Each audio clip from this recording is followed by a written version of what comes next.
I hope, am I audible to all of you?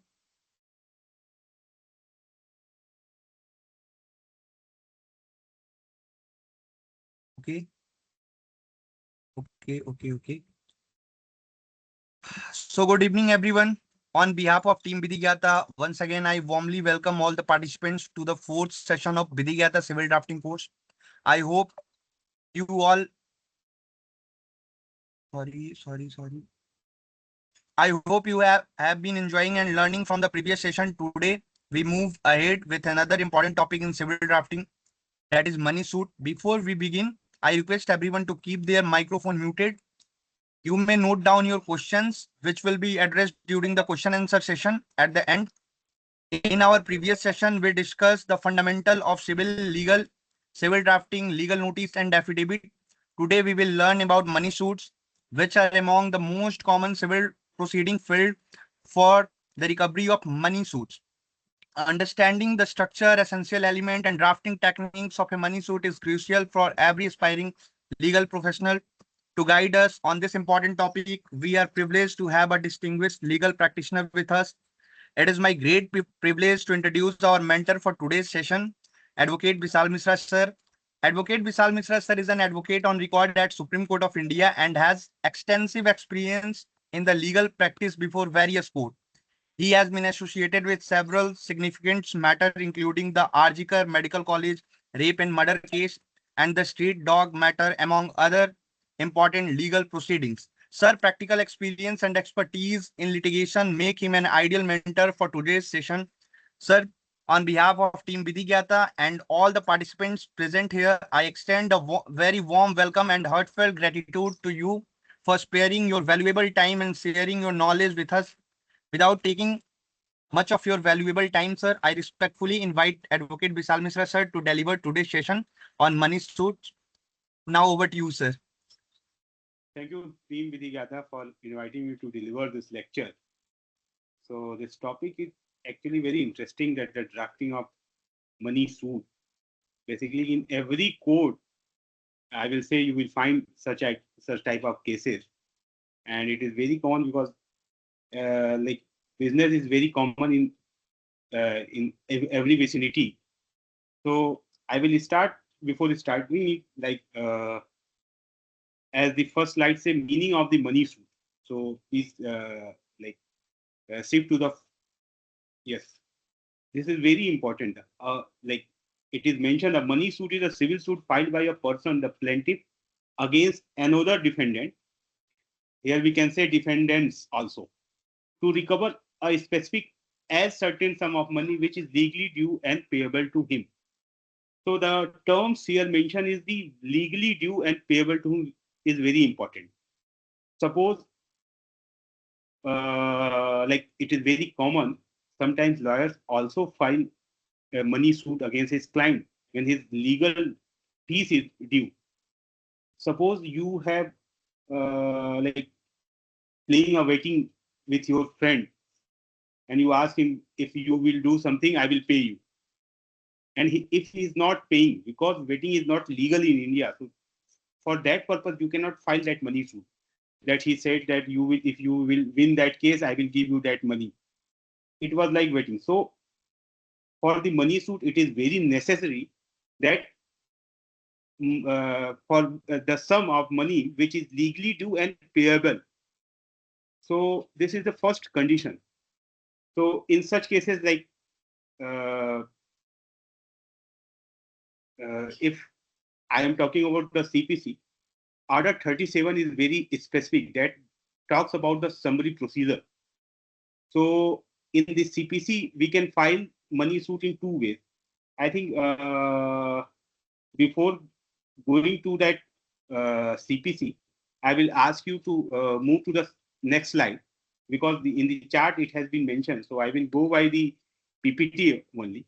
So the first thing is that a simple money claim, that the first point of the relief is sought a degree for payment of money. Simple, it does not apply itself by seek, possession, injunction, or declaration. For example, uh, your friend has, I am explaining now a simple money claim. Your friend has borrowed you money from you, and he sent you message on WhatsApp, just give me 50,000, and you are giving him money via transaction or something, and he acknowledged the same. So it will be a simple money claim. For simple money claim also, you have to file the claim suit as specified in the CPC in the simple manner, where you have to mention then how much amount. For the thing, you will mention about the relation also, how you know him, how for what purpose he asked money, and by what method you have given to him. Then uh, if he has when you call him, or how he first thing that how he acknowledged that he has received that money, that is very important. And then again, your prayer, your cause of action. So when I will discuss about the drafting, then I will explain this thing. Second type of the money suit, I will say that a contractual or quasi contractual. For example, you are working with there is a partnership with someone. So there is a contract between you and him. Suppose you are the plaintiff, you are supplying goods to him, and he is not giving you money. That is a contractual or quasi-contractual, or there is a contract. Even that contract may be written or verbal, not necessary. Suppose you are a businessman and you are providing clothes materials, the raw materials, to a person who is, supplier, or who is uh, working as a, in a government shop and whatsoever manner. So every time, as there is a since 2 years or 3 years or last 5 years, or since last 6 months, I'm saying, he is ordering you, you are providing him the goods. Then he is supposed to. Someone has sent you a message. My voice is audible. Just confirm first, because not audible at, yes. Okay. Fine.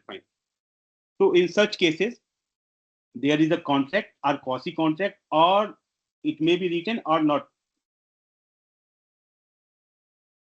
Some people are unable to hear me.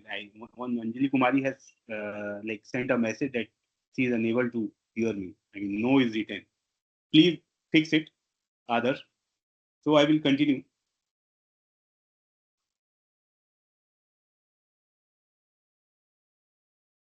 I am getting mixed response. Somebody is saying that I am audible. Some are saying that I am not audible. Still, I will. Okay. Thank you, Muskan. So I will continue. So these things are, it may be contractual. It may not be it may be written contract. It may not be the oral contract or implied way. That it's fixed system that you are supplying goods and you have supplied. Then he has not paid you. Sometimes, sometimes it also happens. Suppose you are providing a raw material and somebody is getting ready, is stitching the clothes and etc. So if the raw materials is not perfect, not up to the mark, that the person who has invested his time, his money on the preparing it, cause losses. In such manner, also he can sue the person who has provided that goods, because he suffered losses because of him, because of that goods which was not perfect and which was not in that condition. So he he faced the losses because of that. Then again, I executable by ordinary mode. The money decree is enforced.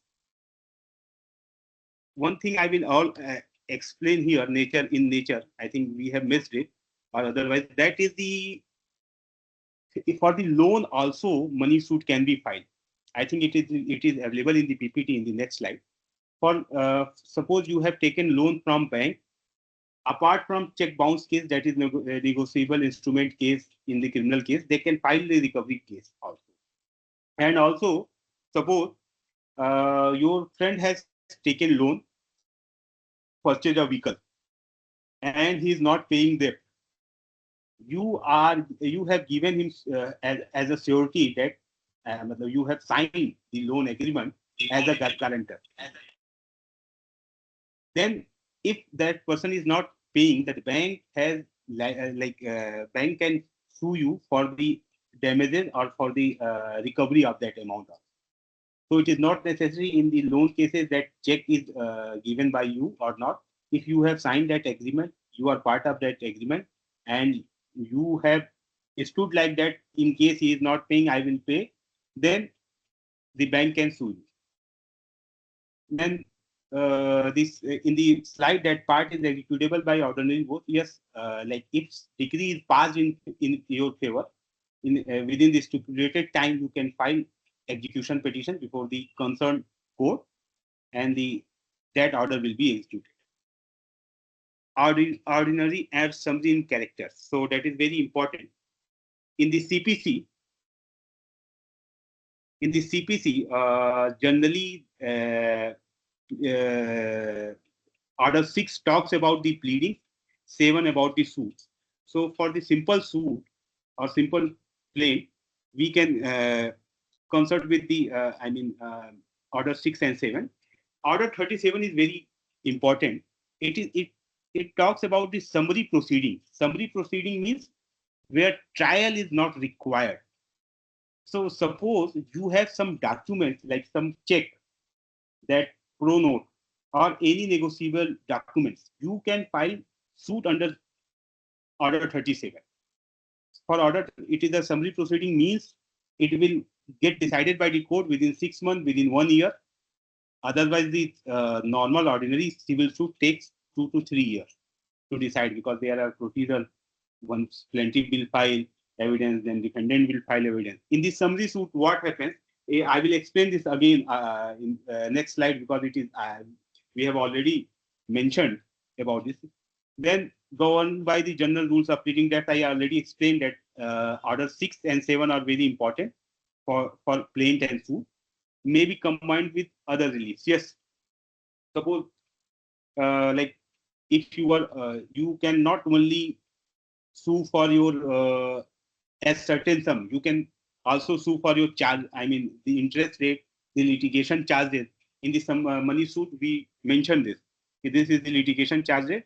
Kindly pass and degree in favor of the plaintiff for that litigation charges also, and that interest, whatever court will degree court will pass, they will pass with the interest. Can we move to the next slide?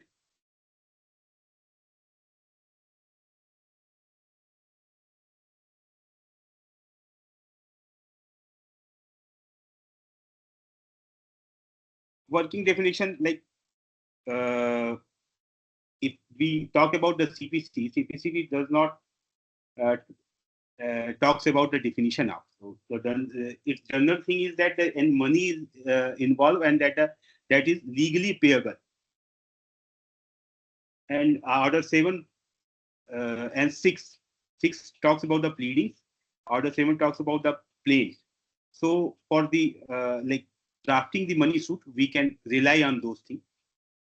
Juristic understanding is the suit is treated as money suit whenever its principal and final release is expressed in a fixed sum of money, whatever the underlying cause, the contract, quasi-contract, are as certain damages. As I explained earlier, that not necessary that contract is written or not written, and not necessary there must be some fund. Like if juristic understanding, we say we are missing one part. If your friend has borrowed money from you, there is no contract.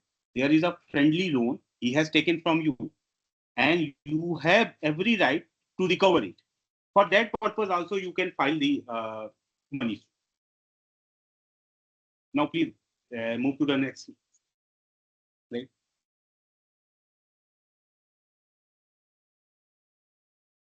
This is very important. What is the essential for the money suit? What is the requisite condition to file the money suit? That the valid debt liability.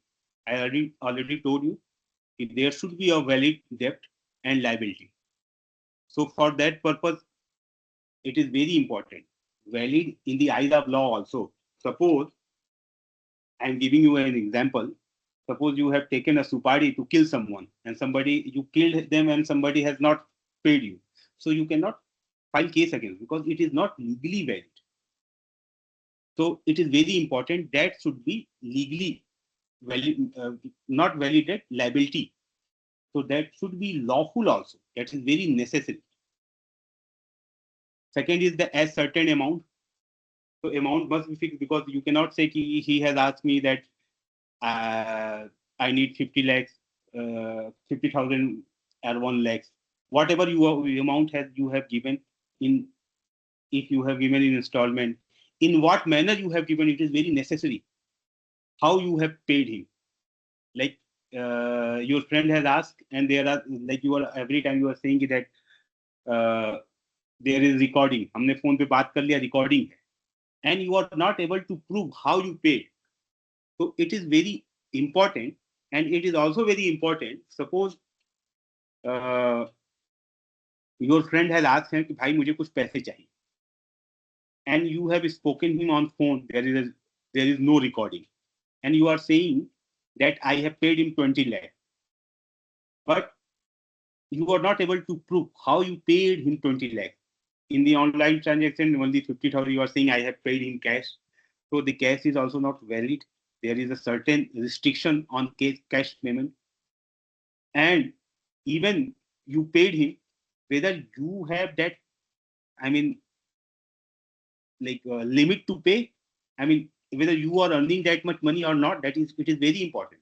So nowadays, in the check bounce cases or money recovery cases, we always, during the cross examination and evidence, we always call for the ITR record, income tax return. So by like I mean, looking toward the ITR, the payment status, how much you are earning, how much you are paying interest, we can ascertain how much you are earning. So whether you can pay such amount or not, it is very necessary. So in some cases, like somebody is paying out of the without showing in ITR or on some other way, so they may lose their cases. So it is very important. Whatever amount you are claiming, there should be proof that you can earn that money and you have that ability to pay. The limitation is very important that to file the money suit, it should be in limit. Generally, 3 years limitation apply in the money suit, but there should be some also like I mean, in some cases it can extend. Like you have borrowed money in 2012, and he has advised I mean promise you that he will pay back by 2015 or 2014. So there should be some continuous transaction or continuous communication between you and the defendant. I mean, who has borrowed the money. For example, he said you by 2014 I will pay you. On due date, you have sent him a mail. Those please pay me back. 3 years expired. Then he's saying, no, brother, I am seeking one more year. And he is extending that year till 2026. So 3 years limitation has expired, but there is a continuous chain. I mean, there is continuous communication between you and him that he has asked money, he has requested to pay back his money, and the defendant has short time to pay. It means it is the continuous process, so it will work. So limitation will not apply here. That defendant cannot take plea that the limitation has expired because 3 years has been expired, because cause of action is continuing in nature. So when I will explain the drafting part, I will explain it how we have to draft it in our plaint. Competent parties, yes, that is very like necessary that parties should be competent. Like we must have read the contract act, the basic. If you read at least 30, everyone should read contract in a, I mean, very deliberate manner, so that he should be legally sound mind. He should be major. There are so many conditions. Pecuniary jurisdiction, yes, it is also very important. recently in Delhi, what happened, like in some state there is no pecuniary jurisdiction, only district court can entertain the money suit, and but in the Delhi there was some jurisdiction till 2 CR district court has power. After that, high court has power. Now the rule has been changed till 10 CR that district court will hear. After 10 CR, if due amount is more than 10 CR, then high court has jurisdiction. Territorial jurisdiction is also a very necessary. Section 20 of the CPC talks about that. The general thing is that the where the defender reside, where the cause of action arose, or where the part cause of action arose. It is very important. I will explain this also. Why this it happens in the, like, it is just for the convenient of the parties. Like if somebody is filing a fake case, I think for that purpose it was instituted. If someone is filing a case, it should be under the jurisdiction of defendant or the cause of action where arose. Plaintiff cannot file a case where he is residing. So for that purpose, either, like, suppose if you people are belongs to, one is from Uttar Pradesh and another is from Madhya Pradesh. Okay, and when you came into contract, I mean you enter into contract, so that was executed in Delhi. So Delhi can be jurisdiction to file that case. Correct court fees is very necessary in the civil suit. In the money recovery suit, there is some fixed amount that you have to pay to the government, because it is necessary, because no one can file a fake case against that. Otherwise, somebody face unnecessary litigation. So for that purpose, there is a court fees, and it is some fixed amount. It's different from other in Delhi, you have to pay some other amount. In UP, you have to pay more amount. I think 10% of that recovery amount. So for that purpose, you have to check the court fees record, because it different in different states. Kindly next slide, please.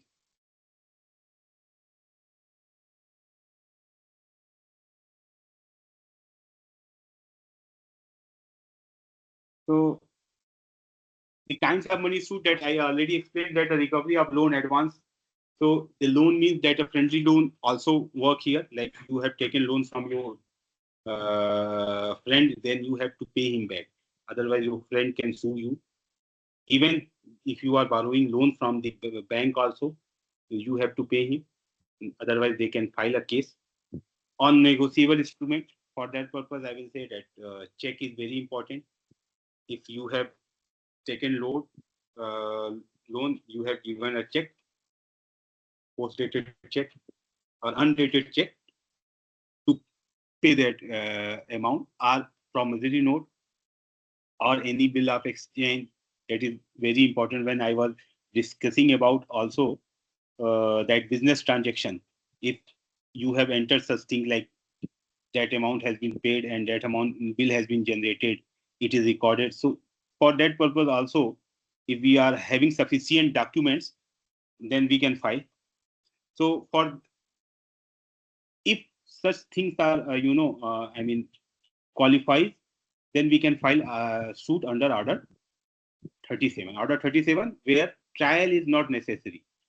If somebody is filing suit under 37, and if court is not allowing the application for leave to defend filed by the defendant, then the court can pass the decree on without trial. I will explain when I will talk about the drafting also. Price of goods sold and delivered, that as we already discussed. Account is stated for the balance found due on mutual open or current running account maintained between parties. If like you people are doing business together and there are some due which is like properly one can find it that there is a due to other parties, they can file the case. Next slide, please.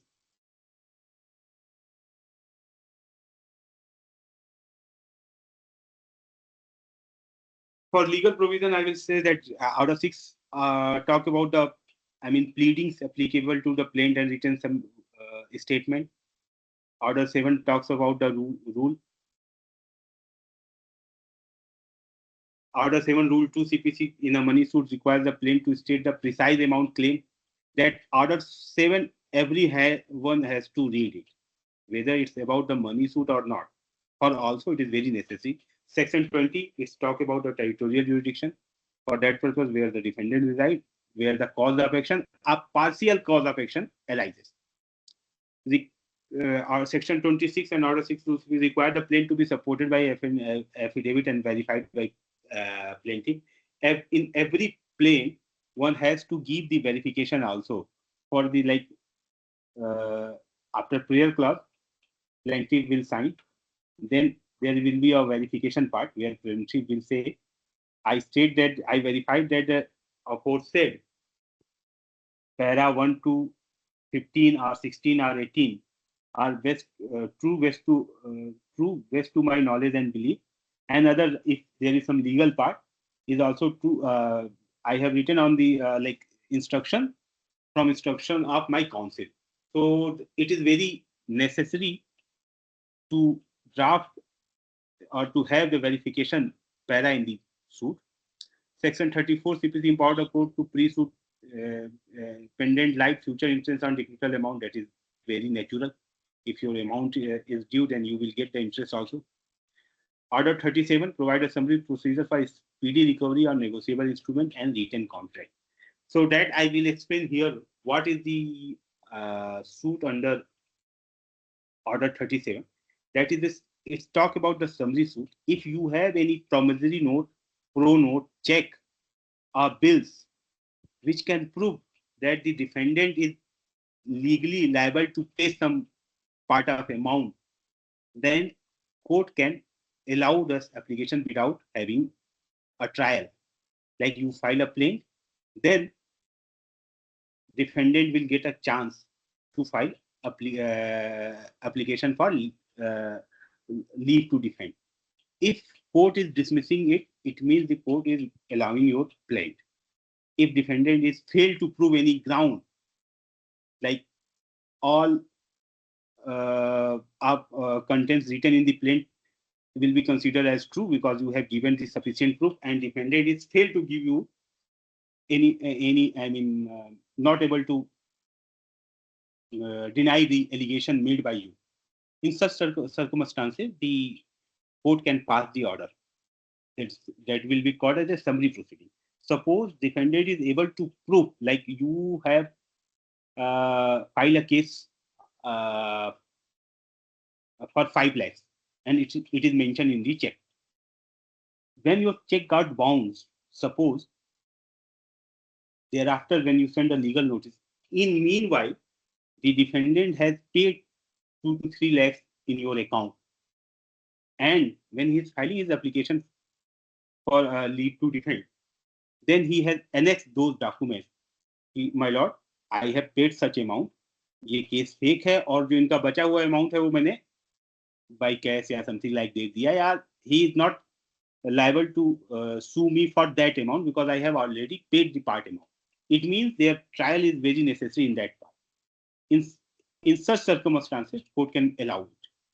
Or court can also, when it is clear that you have already paid only half of amount, the court can pass the degree for other depending amount along with the interest.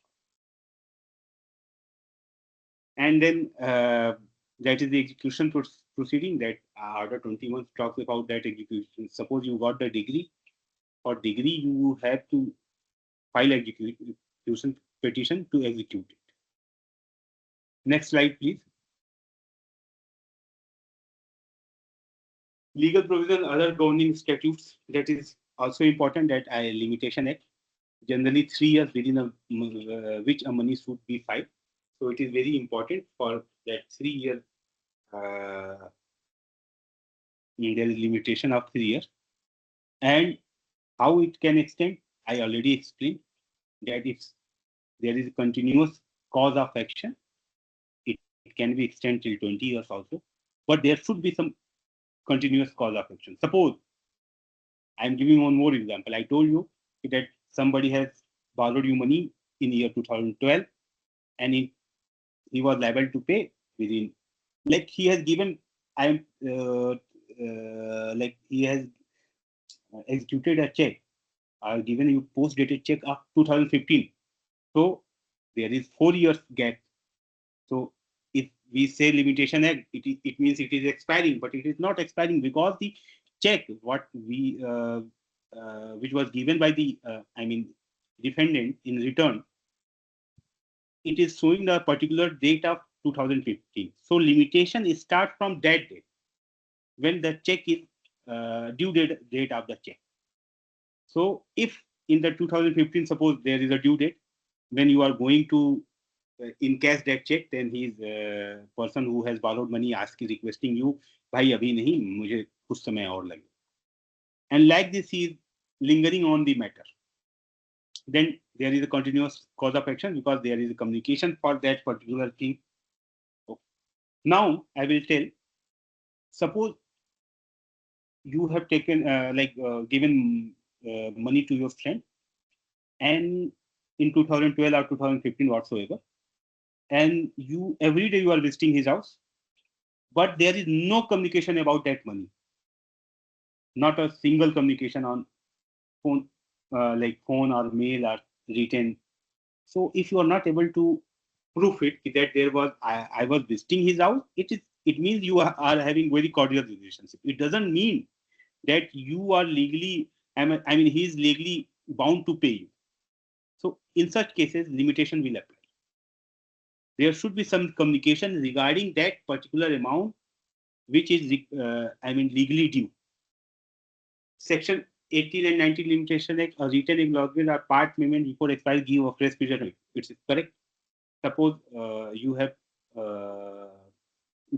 given a amount of 5 lakhs to the borrower, and when within 3 years he has paid you half of amount, for that period limitation will start again.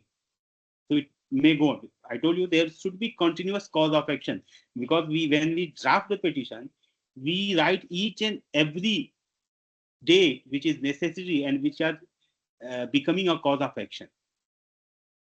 Then other legal, that is Code Fees Act 1870. I already stated that in different states there are some different court fees. There are some percentage one has to pay when he is filing the money suit.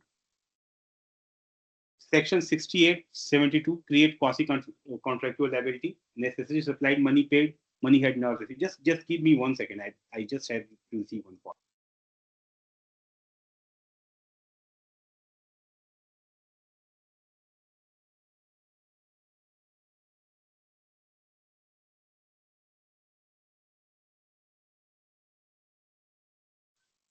So I was talking of the quasi-contractual.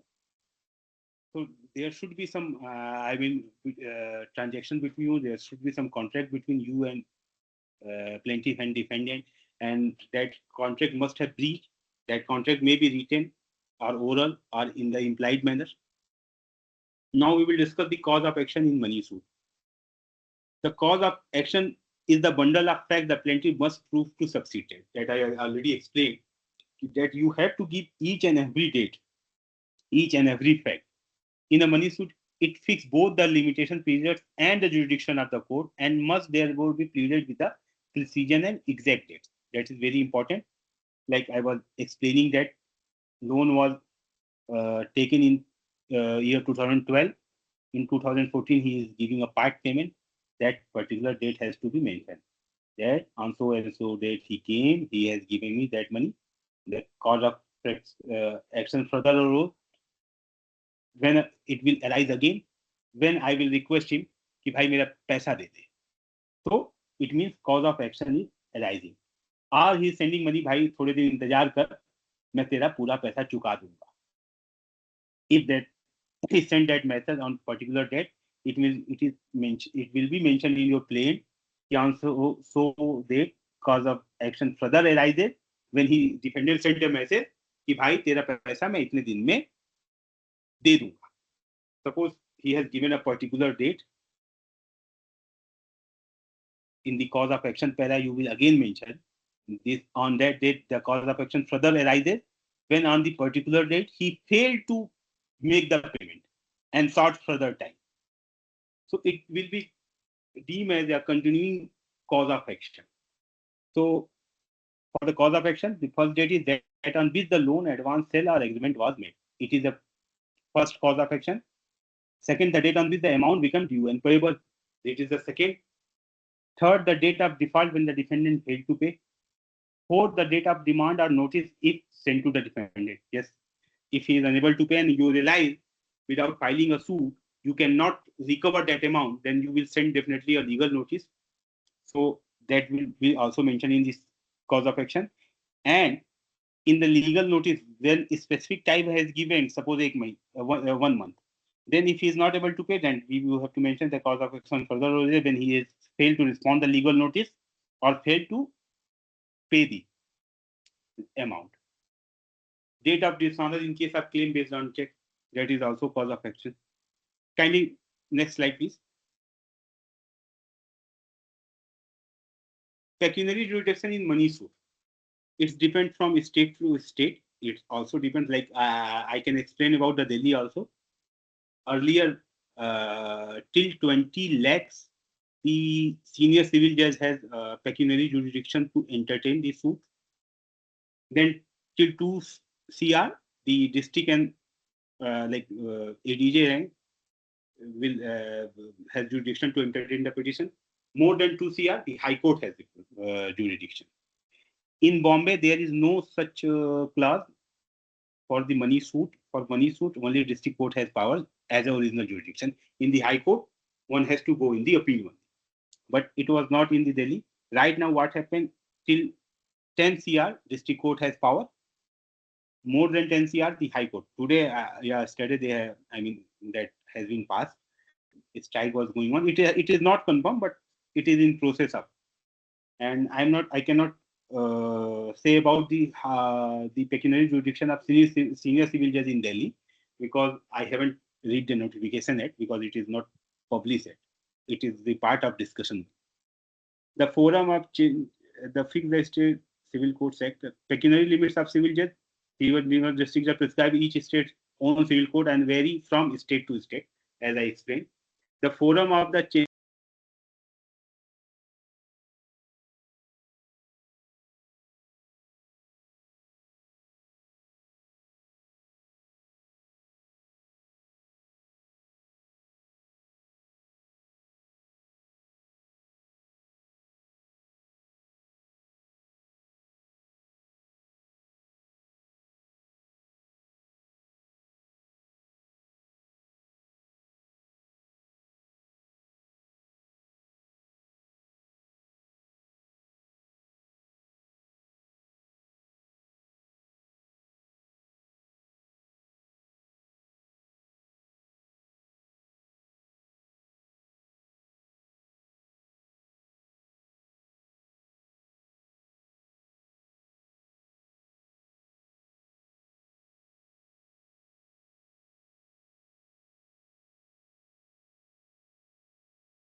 I hope I'm audible and visible now.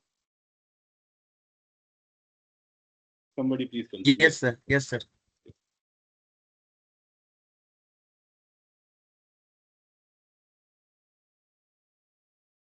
Okay, so now please turn the next slide. I think I have already explained it. That is like the forum channel with the claim, like I already explained you that about the Delhi also. Now the territorial jurisdiction, that the first class said the defendant actually and voluntarily reside or carries a business or personally work for gain at the time of the institution of suit. Suppose a defendant is residing in I'm a resident of Uttar Pradesh and working in Delhi and open his shop in the Delhi or his factory is in Delhi, then it can be filed in Delhi. Where there are two or more defendants, any one of them reside or carries on business, provide the court's leave is obtained on other defendant accused. So if there are two or three defendants, the one of the defendant is residing or carrying a business and the cause of action also arises in that area also. The third is that a cause of action wholly or partially arises, like where the loan was advanced, where the good was delivered, or the where check was dishonored. So these are the territorial jurisdiction.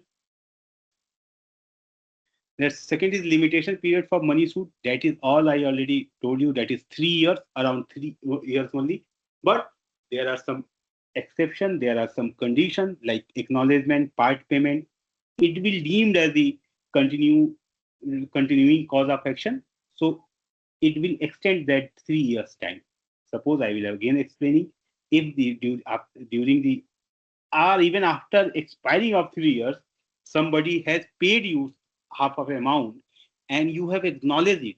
It means that that cause of action will further extend till 3 years. There is a continuous cause of action. If after expiry of 3 years also, I will again explain this. If the defendant has paid you some part of amount, then it is continuing cause of action. That acknowledgement, part payment. Acknowledgement means you have already given something, some gesture that you have received some part payment. So it will deemed as the, within the limitation period. Next slide, please. Admin. Claiming interest.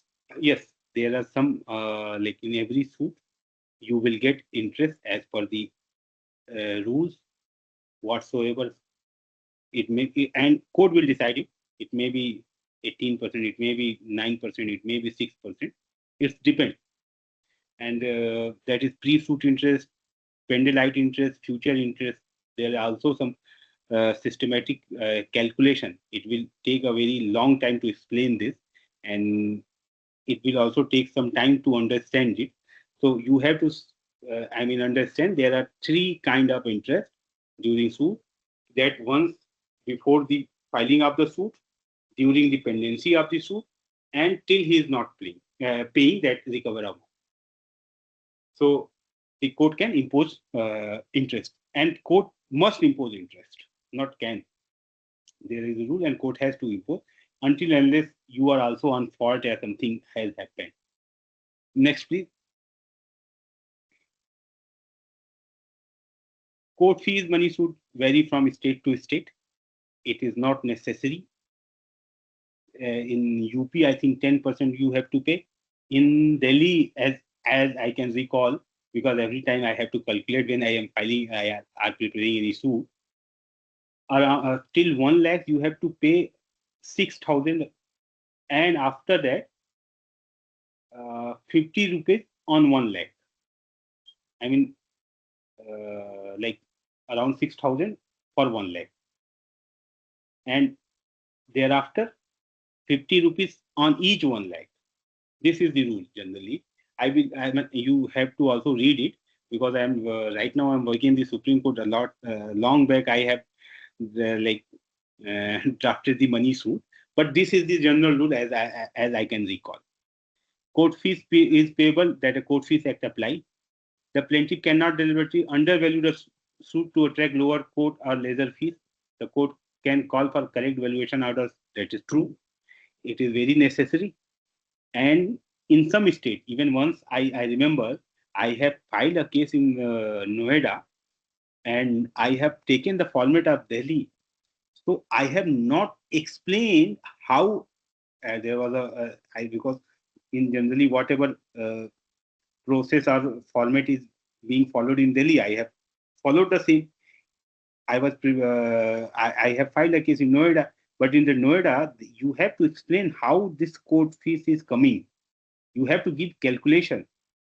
So you have to follow that rule, the exact calculation, etc. Where interest is also claimed, court fee is generally payable on the principal plus interest claim up to the date of filing suit. Insufficient or deficient court fees, if not made good within the time granted by the court, can lead the rejection of plaint. If somebody has not paid the ad valorem court fees, the court can reject that plaint. Some states allow deferred or installment payment of court fees in specified circumstances, like suit for indigent person. So I was about to explain this also, that in this there is a term in indigent who cannot pay the court fees. For that purpose, the court will one has to file an application for filing the suit as an indigent person. If court will allow that, then only uh, he can recover. The first court will allow that application, not the suit. Next slide. Essential content of plaint, general particulars. So when you start drafting, I will tell about the drafting. This is the part of drafting basically. Order 7, Rule 1 also talks about it. What general practice says, the first thing you have to write the name of the court. Like I'm talking about the Delhi courts.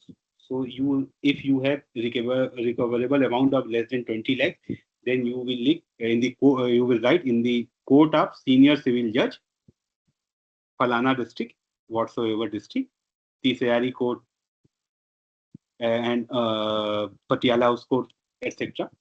Then the facts constituting the cause of action. No. Then the name and description of the place and residence of the plaintiff. Then about the defendant. So that name of the plaintiff versus defendant. Where a party is minor or unsound, a statement to that suppose defendant is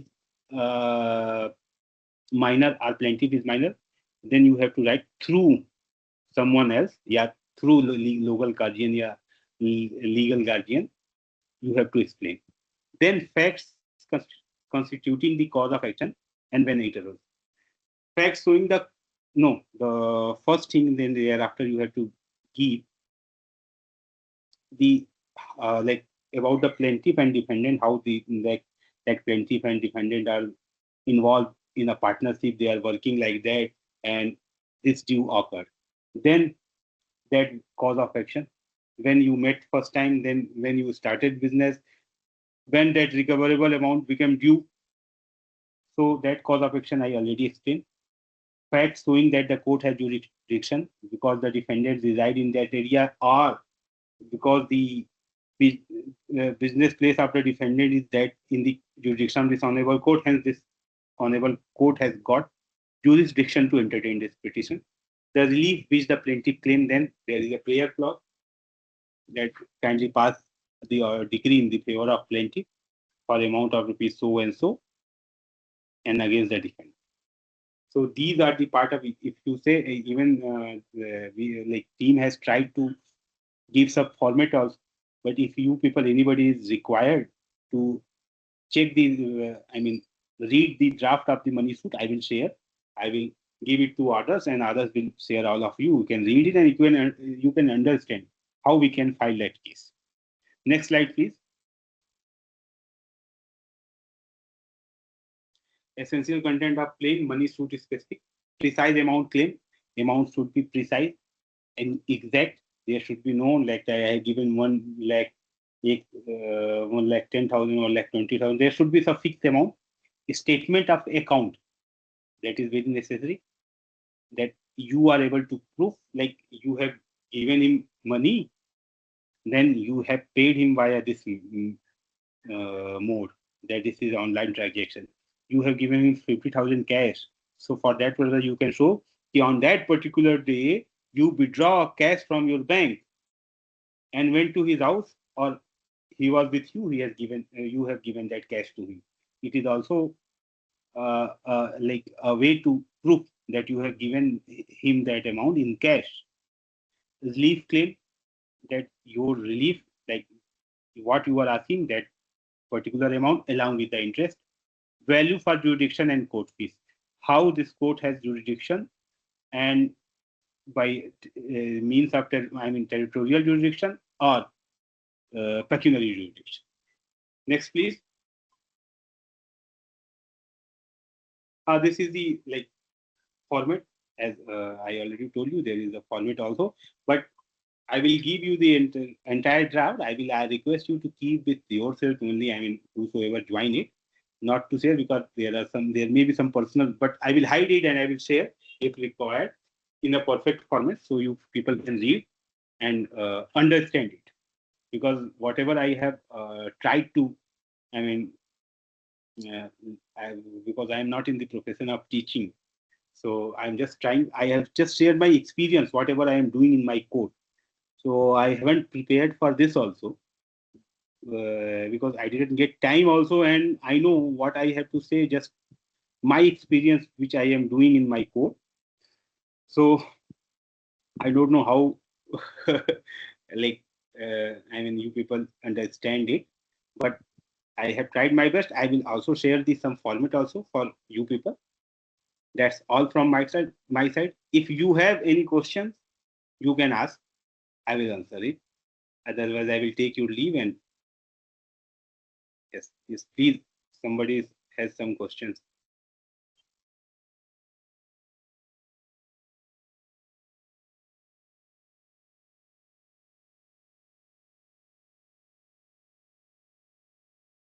Thank you so much, sir, for such an insightful and practical session.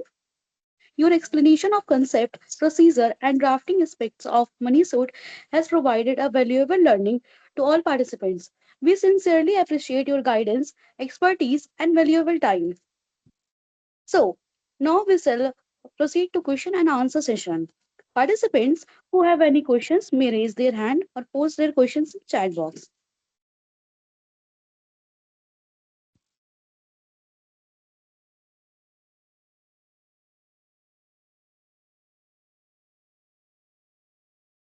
Thank you, Tim Vidhigata. Then I think nobody has any question. Then I will take your leave. And Thank thank you you, again everyone. for inviting me. Thank you, everyone, for your active participation and thoughtful questions. Invitation for vote. As we come to the conclusion of today's session, I would now like to invite Mr. Adarsh Sahu, Content Strategy Head of Vidyagata, to deliver the vote of thanks. Good evening, everyone. Good evening, sir. On behalf of Team Vidhigata, I sincerely thank Advocate Vishal Misra, sir, for taking out his valuable time and delivering such an insightful session on money shoot drafting. Your practical guidance and experience have been extremely beneficial for all participants. I would like to thank all the participants for their active participation and enthusiasm throughout the session. Lastly, my gratitude to the entire Team Vidhigata for making this session possible. Thank you, everyone. Thank you Thank you. so much, Thank sir. you. Thank you. Thank you, Adarsh, sir, for your kind words. Once again, we extend our sincere gratitude to Advocate Vishal Mishra, sir, for delivering us such a wonderful and enriching session. We also thank all participants for their enthusiastic participation and support. Stay connected with Vidyagata for updates regarding upcoming sessions, opportunities, and resources. We look forward to meeting you in next session to Vidyagata Civil Drafting course. Thank you, everyone.